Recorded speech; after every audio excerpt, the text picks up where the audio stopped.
Depuis le 7 octobre, Israël vit au rythme de la guerre. L'économie est en berne et plus de 3 mois après les massacres, le pays a déjà investi 24,7 milliards de shekels, soit plus de 6 milliards d'euros de fonds publics.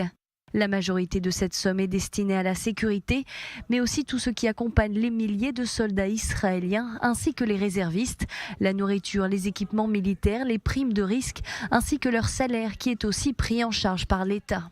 930 millions de shekels, soit plus de 227 millions d'euros, ont par ailleurs été affectés aux soins de santé mentale et physique pour les victimes et les survivants des massacres du 7 octobre. Pour les personnes évacuées des localités frontalières avec la bande de Gaza et avec le Liban, l'État dépense chaque jour 40 millions de shekels, soit plus de 9,7 millions d'euros, pour loger ces 135 000 Israéliens qui ne vivent pas chez eux.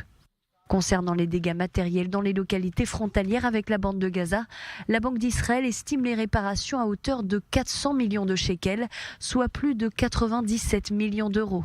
Pour les dommages causés dans le nord du pays après les attaques du Hezbollah, 250 millions de shekels, soit plus de 61 millions d'euros, seront consacrés aux réparations.